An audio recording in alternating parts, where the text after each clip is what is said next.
제 23장.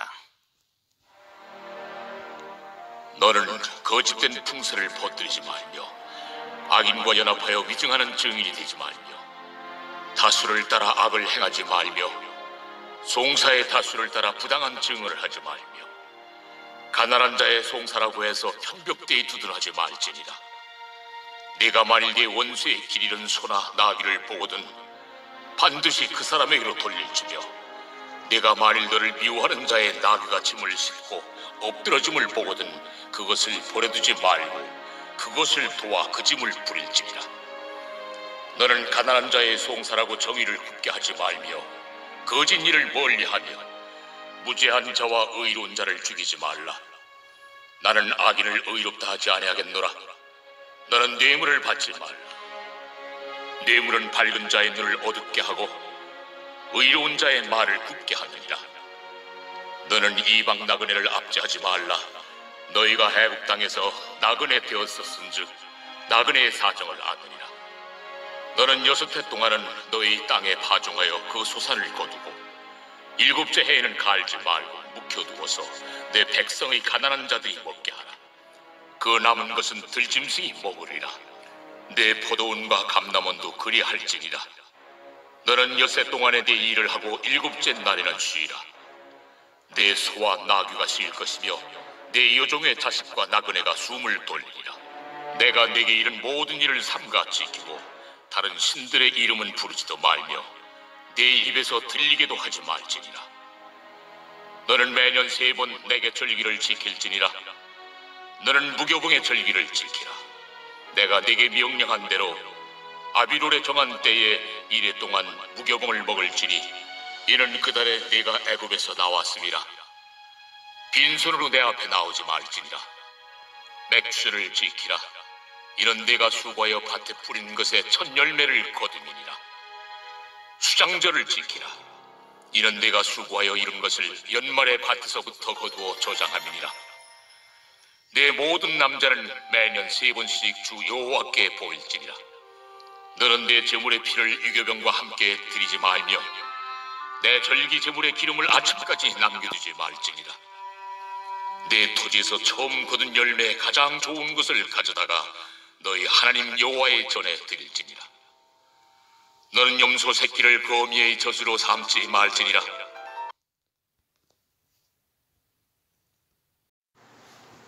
유전무죄, 무전유죄라는 말이 있었습니다.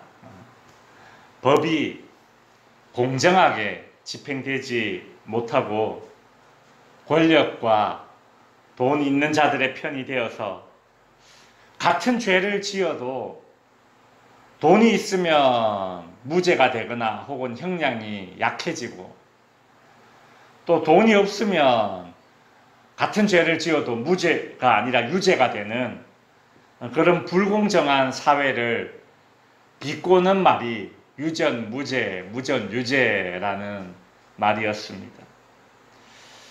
오늘 읽은 본문 초반부에 보면, 앞부분에 보면 법정과 그리고 법을 집행하는 과정에서 이스라엘 백성들이 어떻게 해야 하는가에 대한 율법들이 주로 주어지고 있습니다. 1절 후반부에 보시면 위증하는 증인이 되지 말고, 그리고 2절에 보면 송사의 다수를 따라 부당한 증언을 하지 말며, 3절에 보시면 가난한 자의 송사라고 해서 편벽대에, 즉 치우쳐서 판결하지 말고, 6절에 보시면 가난한 자의 송사라고 해서 정의를 굽게 하지 말며, 즉 가난한 자라고 해서 불리하게 판결하지 말라. 그리고 8절에 보면 너는 뇌물을 받지 말라. 주로 재판과 공정한 판결을 위한 그런 율법의 말씀들이 주어지고 있죠. 도덕이 어떤 사회가 정의로운 사회가 되도록 하는 그런 최선책이라면 이 법이라는 것은 그 사회가 정의로운 사회가 되도록 하는 최후의 보루인 것입니다.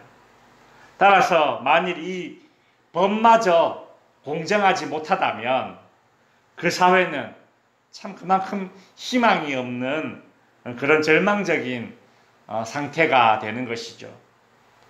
이스라엘 백성들은 어떻게 하면 정의로운 사회를 이룰 수 있을까를 고민하면서 다른 이방 나라들을 보면서 그들의 법을 지킬 것이 아닙니다. 하나님께서 이스라엘 백성들을 이 정의로운 사회를 이룩할 수 있도록 아주 분명한 원칙을 오늘 본문처럼 율법을 통해서 제시해 주시죠. 특별히 오늘 본문 7절을 보시면 거짓 일을 멀리하며 무죄한 자와 의로운 자를 죽이지 말라. 나는 악인을 의롭다 하지 아니하겠노라 라고 말씀하십니다.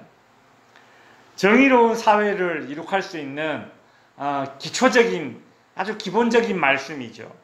거짓을 멀리하며 무죄한 자와 의로운 자를 죽이지 않는 것, 억울한 재판이 생기지 않는 것입니다.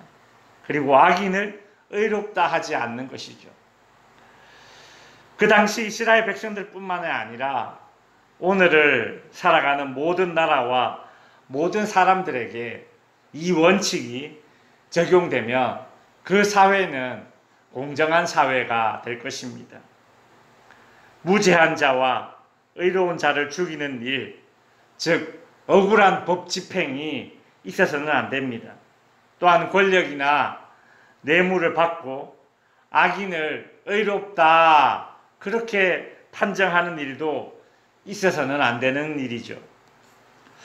오늘 본문 10절에서 19절에는 이스라엘 백성들이 지켜야 할 안식년, 안식일 그리고 절기에 관한 이야기들이 언급되고 있습니다.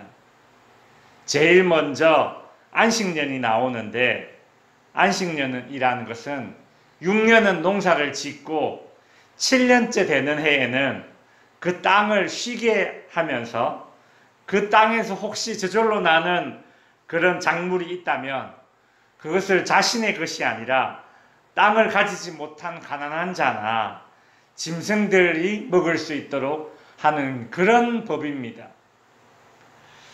사실 하나님 나라의 백성들, 이 이스라엘 백성들은 안식년을 잘 지키지 못했습니다. 사람들은 불안함과 탐욕 때문에 안식년을 제대로 지키지 못했습니다. 이스라엘 역사를 살펴보면 안식년을 제대로 지키지 못했다라는 것을 알 수 있습니다. 안식년을 지킨다는 것은 하나님을 보통 신뢰해서 될 일이 아닙니다. 이를 한번 생각해 보십시오. 6년 동안 농사를 지었다면 7년째 되는 해에는 농사를 짓지 않는 겁니다. 이게 하나님을 보통 신뢰해서 되는 일이겠습니까? 6일을 일하고 7일째 쉬는 이 안식일이라고 하죠. 우리가 주일을 지키는 이것도 같은 맥락입니다. 내가 누리는 모든 것들이 하나님으로부터 나온다라는 이런 믿음이 없으면 안식일을 지키지 못하고 또 더불어서 안식년도 지키지 못하는 것이죠.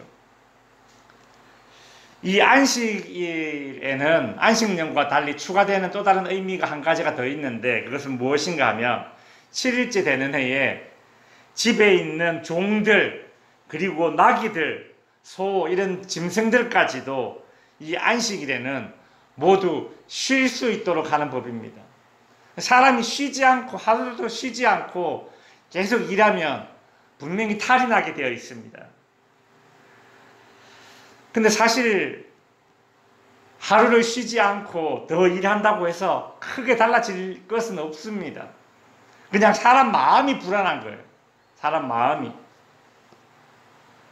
여러분, 안식년과 안식일을 접하면서 가지게 되는 생각은 무엇인가 하면 우리가 하나님에 대한 믿음과 신뢰가 없다면 제대로 쉬지도 못한다라는 것입니다. 자신이 하나님의 은혜로 살아가고 있다는 것을 매일매일 기억하는 것이 믿음을 지닌 자가 할 수 있는 일이 아니겠습니까? 그러니 믿음이 없다면 하루를 쉬지를 못하는 것이죠. 즉 안식이란 무엇인가? 하나님께서 하나님을 신뢰하고 믿음을 지닌 자들에게 주는 선물이 바로 안식일입니다.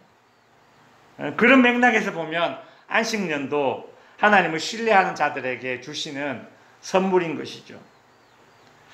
그러고 보면 안식년과 안식일을 지킬 수 있는 그런 믿음을 지닌 자가 복받은 자입니다. 14절부터 후반부에 나오는 이 세 번의 절기가 나오죠. 무교절, 맥추절, 수장절인데 이 세 가지 절기 다 파종하고 그리고 추수하는 시기와 관련된 그런 절기들입니다. 이 모든 것들이 다 하나님으로부터 왔음을 기억하고 고백하는 의미가 이 절기에 담겨 있는데 하나님께서 이 절기를 지켜라 그렇게 말씀하셨습니다. 말씀을 정리하겠습니다.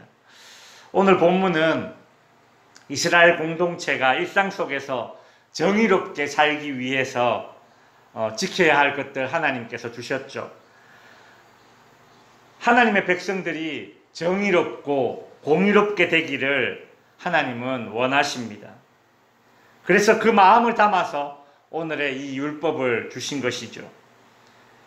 이스라엘 백성들은 모든 것이 하나님의 은혜임을 기억하는 자들이 일상 속에서 쉼을 누릴 수 있도록 하기 위해서 주신 그 율법도 오늘 본문을 통해서 배우게 되었습니다.